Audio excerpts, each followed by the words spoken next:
Welcome to the Fort Johnson Podcast. I'm your host, and today's episode is about courage, both in survival and in speaking up.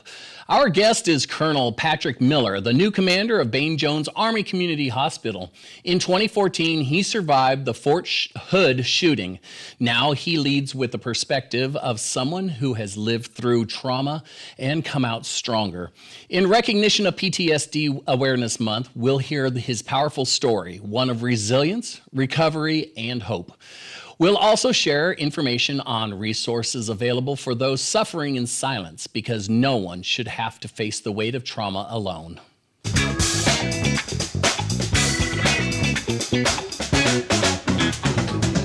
Good morning, good afternoon, good evening, whenever you are watching or listening to our program. I am Jeff England from the Fort Johnson Public Affairs Office, and we are in the Fort Johnson Podcast Studio.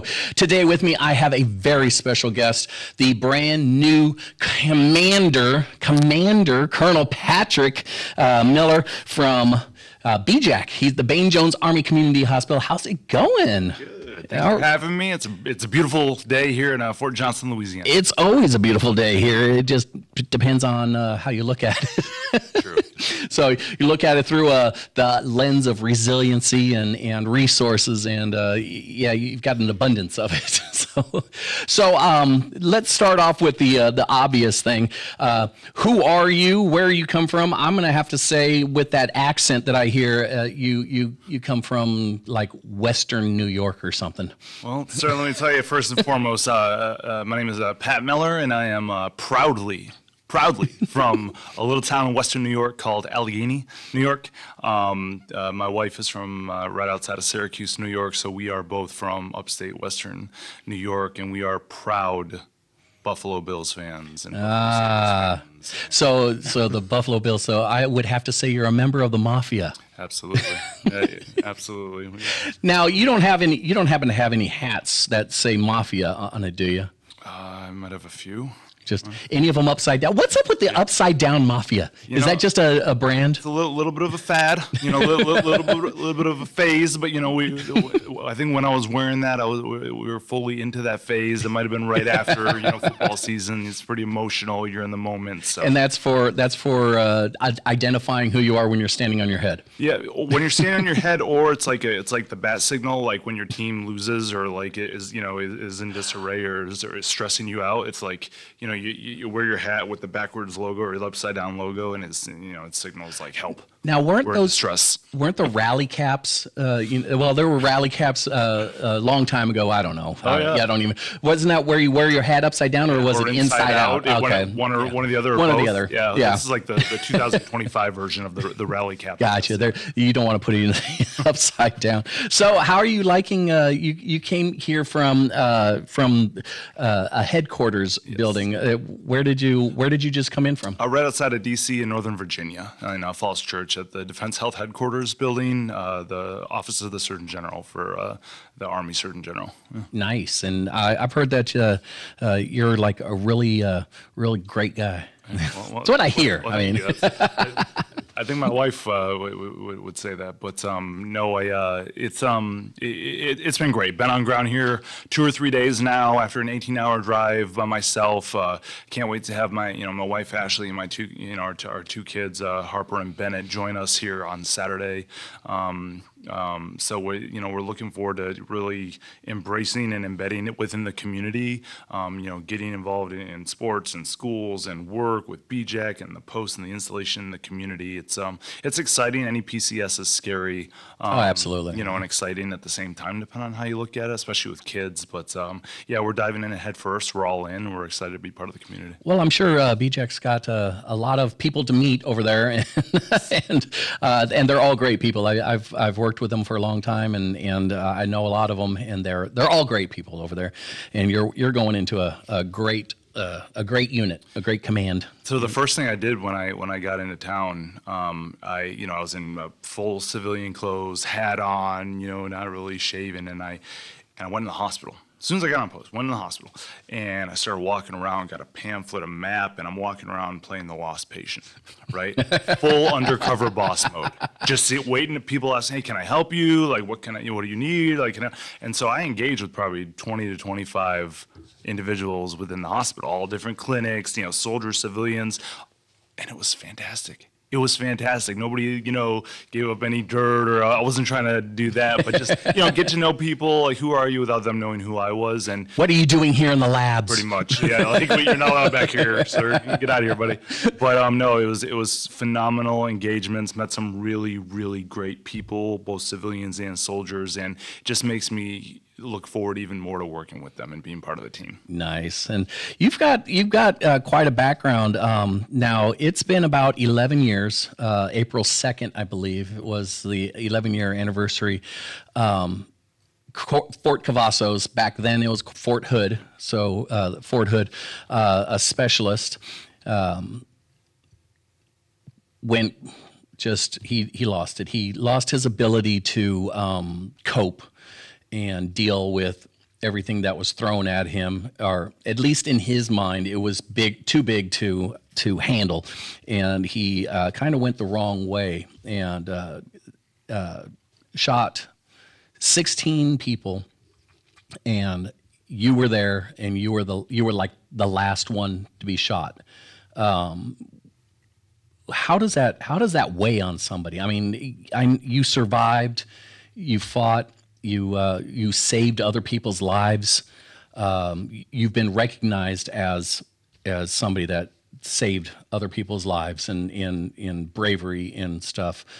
How does that weigh on you? Because I know that, heck, I get a traffic ticket and I have flashbacks of things that I couldn't even imagine going through something as bad as that, and this is like true PTSD. I think so. We call that a pivot point in your life, right? There's a clear delineation of before and after, and obviously with that traumatic event, it's a part of you, and just like that's a part of that day will forever be a part of me and my family and so many other people on Fort Cavazos that day, right? But then I look at as perspective, the profession of arms and what we do. So many people, so many leaders, so many soldiers, so many veterans, right? Over the last 20 years during the global war on terror and counterinsurgency operations in Iraq and Afghanistan, have incredible stories of valor, of heroism, of surviving, and they're still walking around today, whether they're still in uniform or not. So those stories, are told and untold, and so I look around at friends and peers and soldiers, superiors, mentors that, knowing what they've been through, and they're still out, doing great things, whether in the military, serving this country, in other ways. So it's not easy, but you're grateful. Like I tell people all the time, I don't have bad days anymore. I really don't. It's really hard to get me annoyed, let alone like upset, just because you just like when you return from a deployment or you have a close call, like you learn to really, really smell the roses, if you will, and appreciate everything and everyone and every minute of every day. And it sounds so cliche, but it's so true. And I try to carry that with me. I try to lead that way, right? Both as a father, as a husband, also as a soldier, and in everyday life. And it's authentic and it's real, and I hope it comes across that way. Now, if you can, I would have to say resilient is a big part of being a soldier. Yep. And it can be learned. And you can talk to people about it, and there are people that you can talk to, and there's numbers that you can talk to. Now, would you say, because there's so much out there that you can't control, so I mean, what would you say to people that might have some thoughts or some recurring thoughts or some stressors in there? What would you say about resilience and resiliency to them?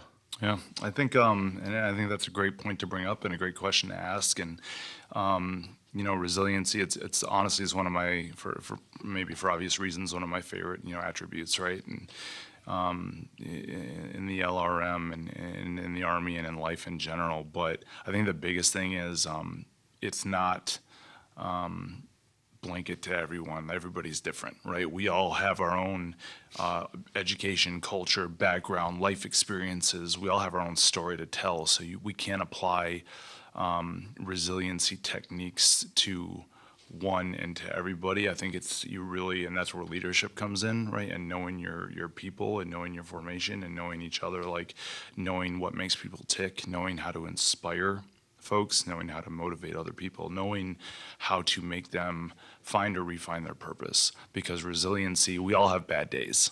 We all get bloody noses in life. We all fail a test. We all, we blow the promotion board. We're late for work. We get yelled at by our NCO. We fight with our spouse. We get a traffic ticket. Right? We all have bad days. It's not about what happens because it's going to happen to everybody. Like you said, it's about resilience. It's about what you do after. How do you get up off the mat? How do you recover? What do you do? How do you respond?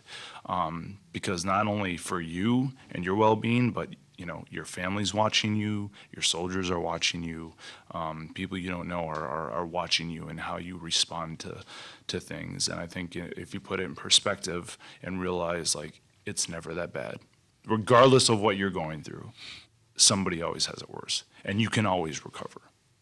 You can always recover from whatever that is. And that's a mindset. We teach MRT training to all our soldiers and people in our formations, and there's, hunt the good stuff, and there's so many different ways that we try to get after it. But I think it really comes down to, communication and looking after each other, genuinely asking and checking in on people, and then listening to their response, knowing their tells, following through when you say you're going to do something, and then, acting. Sometimes people want to be alone too, and that's okay. But I think if you just recognize certain signs for your folks, you can really help out. So. Yeah, I mean, there's things that I find comfort in, taking control of the things that I can. Yeah. And it's like when I go in, if I'm sitting at a restaurant or something, one of the things that I have to do because it just makes me feel more comfortable is I do not sit with my back towards the door or back towards everyone else. It makes me feel uncomfortable if I can't see somebody coming up behind me. So I like to have my back up against the wall or facing forward and stuff like that. Having medical conditions like IBS, you also want to know where all the bathrooms are. That's fair. Touche. Yes.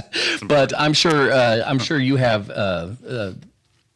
things that you do just to keep control of the things you can control. Yep. Absolutely. And I love how you phrase that. Right. Control what you can control. And truer words have never been spoken. Right. Like. Try not to, and this goes for everybody and anybody in any profession and whatever you're doing, like, why stress over something that's out of your control when you have, you know what I mean? Like, but what you can control, and like for me personally, and we all have our, like I said, we all have our stories, but, hypervigilance is a thing. Every time, and I've shared this before, but when I walk into work, whether it's the hospital, an office, a theater, any room, the commissary, the PX, first thing I do every single time, check for the exits, scan the room, play scenarios in my head. If this, I'm on the treadmill in the gym and I'm thinking, right, like if somebody comes in with a wet or something happens, like what do I do? Where do I go? What, possible weapons. I'm always looking at people's hands, especially soldiers.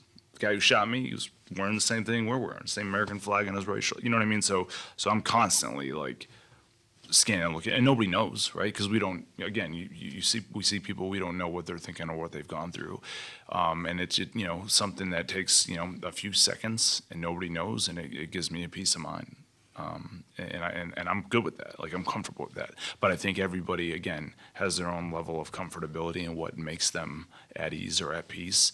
And you need to find out what that is. Yeah, and there's I would have to say, there's a good support system, to especially with those that are in relationships or married. The unsung heroes. Your family and somebody just in general that you can talk to. Those are some of the best Absolutely. supportive family and community, basically. And that's the one thing that I've always noticed about the difference between the Army and the Air Force. The Army has battle buddies, and the Air Force has wingmen, but I've just never seen the closeness as the camaraderie and the depending on your battle buddy as much as the Army does. And I mean, that comes in. I've heard stories about how that's helped out, and that's very helpful, especially with PTSD and stuff. We say it's part of the soldier's creed. It's part of the NCO creed. Like this within the Army, we are the profession of arms, but we are constantly what separates us from certain organizations, businesses, groups in the private sector. We constantly we hold each other accountable. We know where each other are, over the weekends in the barracks. If you don't hear from somebody, you're physically checking on them. You're doing health and welfare. Some of the resources that you mentioned, we have the MFLC, or the Marriage and Family Life Counselors, located at ACS, and within certain units on the installation. There's chaplains, in most of the units. On the 6th floor of BJACH is where you can access behavioral health services. 310 here, within the Patriot Brigade, they have embedded behavioral health. So, that's all outside of your family and your friends and your peers and your chain of command. Like, those are all resources here on Fort Johnson, right, that we can use. And I say we because we're all, brothers and sisters here on this installation and in the Army. So, we got to look out for one another. Yeah. Was it the 6th floor? Yes. At BJACH, they've got all kinds of help, multidisciplinary stuff. Now, I know that it's always nice to have an appointment, but what if there's problems or anything like that? Can you, like, are walk-ins welcome? If I'm having some problems or anything, maybe I'm having problem managing my medicine, or just something simple. Are walk-ins welcome up there? Yeah, you can walk in. If you can't be seen, schedule an appointment. You can use the military one source and talk to somebody immediately, right? So, like, if you're sitting in your vehicle, or like you can't get out to the hospital, you can use military one source. There's a 988 lifeline where you dial 988. It's a suicide and crisis lifeline, essentially, but they do more than that.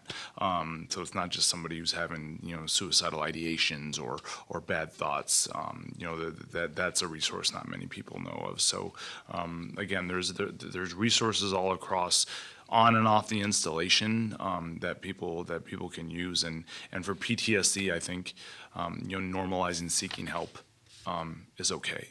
Like, that stigma that, like, I'm going to get in trouble if I go to behavioral health. They're trying to kick me out of the service, and I want to be in for a career. No, that's not a thing, man. Like, that's a sign of strength.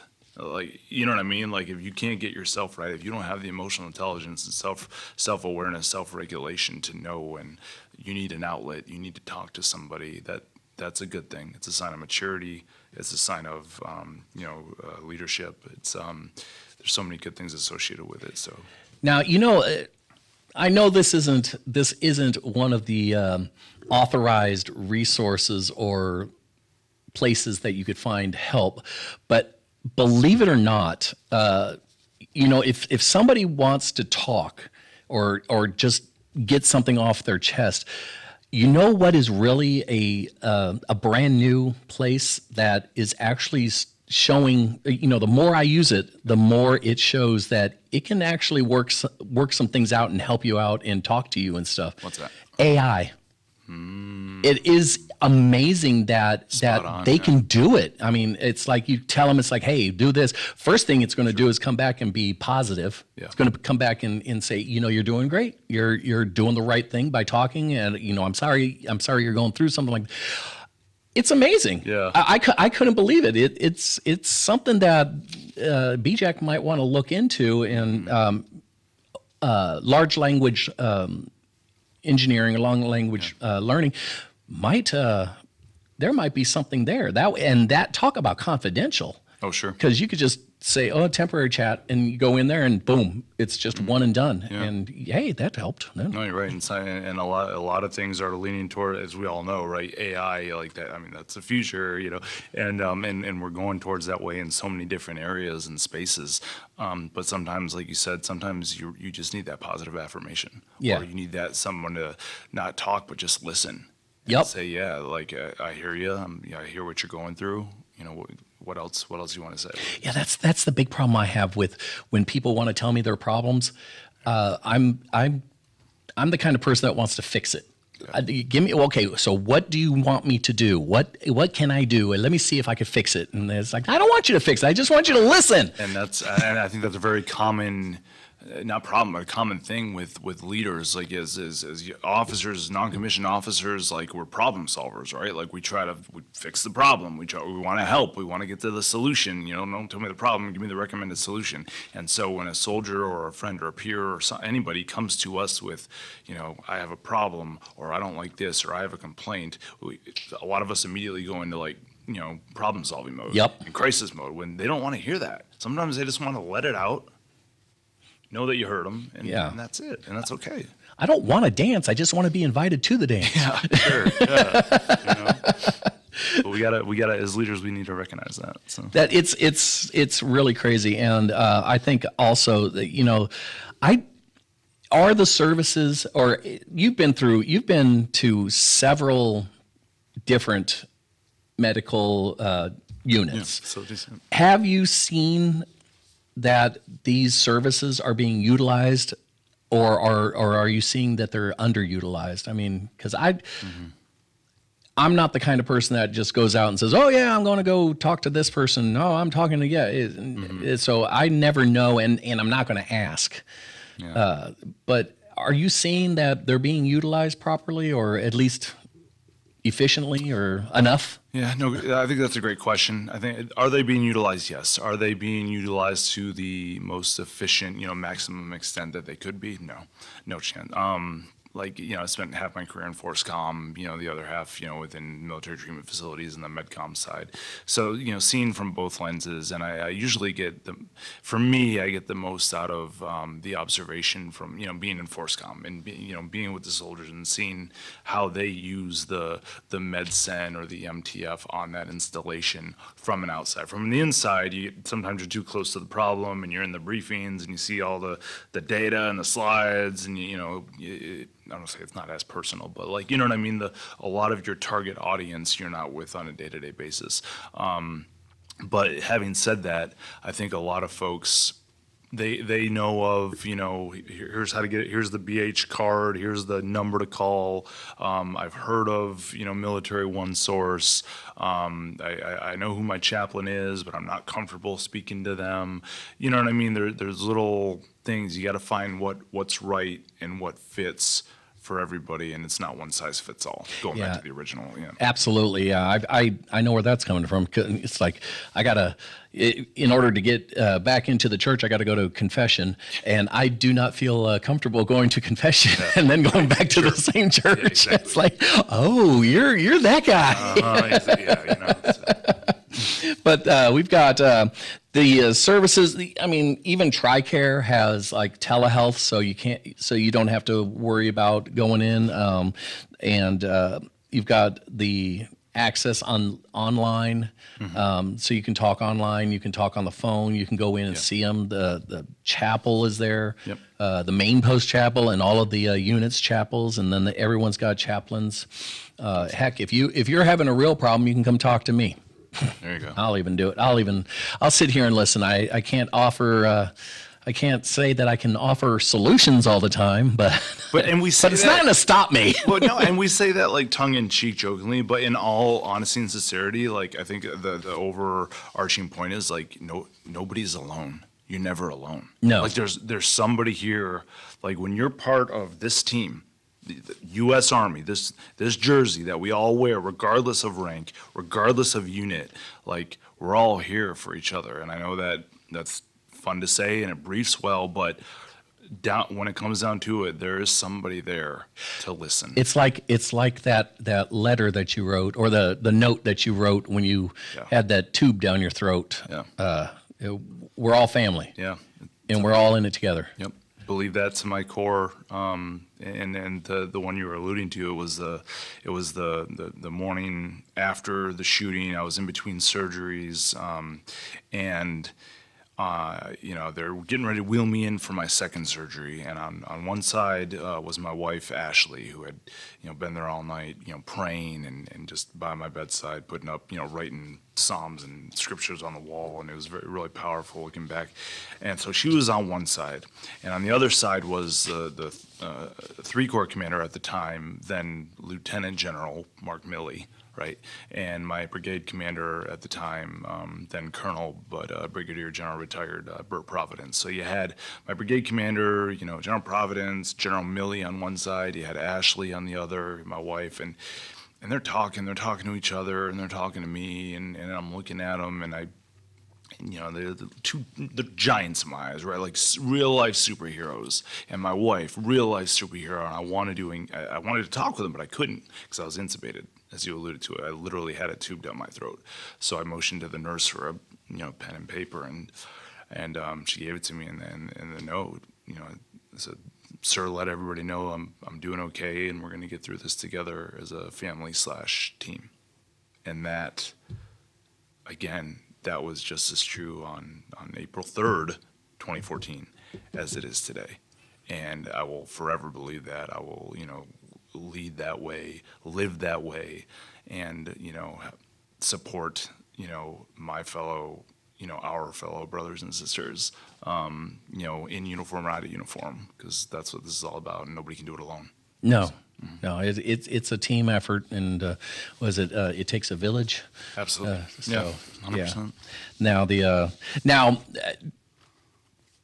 we've gone through a bunch of really heavy stuff, and talked about it, but there's some good stuff also. I hear that you're a philanthropist. And I've seen or I've heard of some concerts that you've organized up in New York, back in your hometowns, that started off nice and little, but have grown to be a little bigger. Tell us about these concerts. What's going on? Thanks for bringing that up. So around 2017, about 3 years after the shooting, I had this idea or this endeavor. We were in Hawaii at the time, stationed in Hawaii, and I wanted to give back to our local community there in Western New York, that did so much for my family and I, and supported us, not just during the shooting, but the aftermath and everything else, supported my immediate family. And I wanted to do something to give back to the community, to give back to the organizations that were involved that helped my family, and to give back to veterans in general, right? Veterans that don't have it easy, veterans that haven't had the outreach or the resources available, or so whether that's wounded warriors or disabled veterans or just veterans.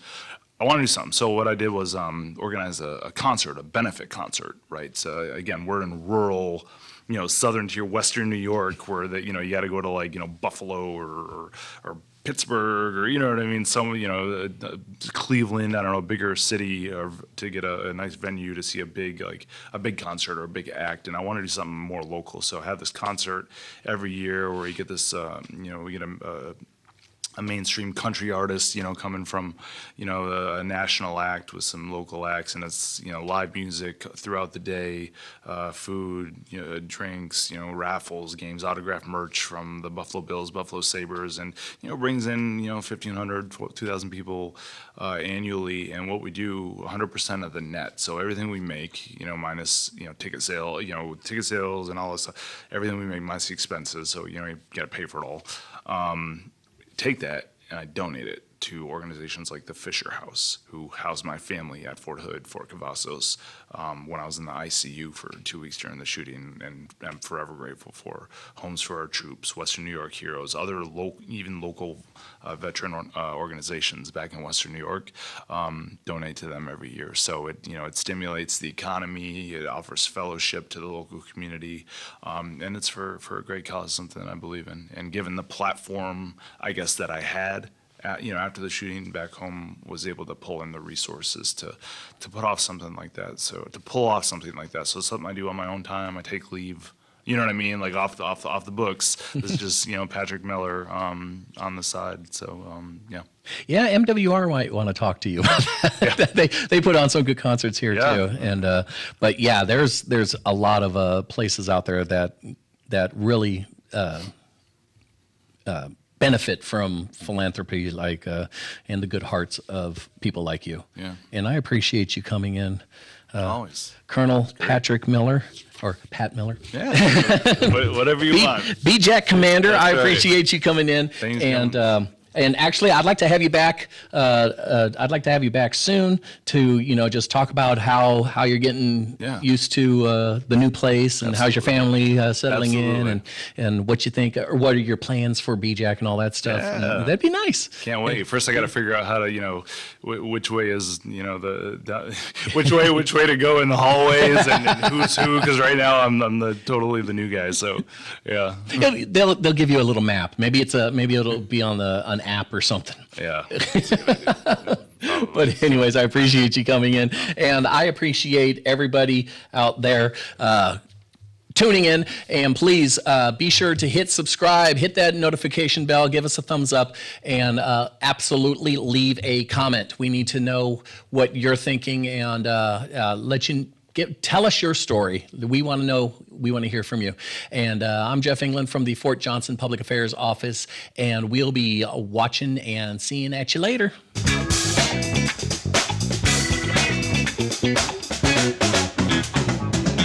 That was easy.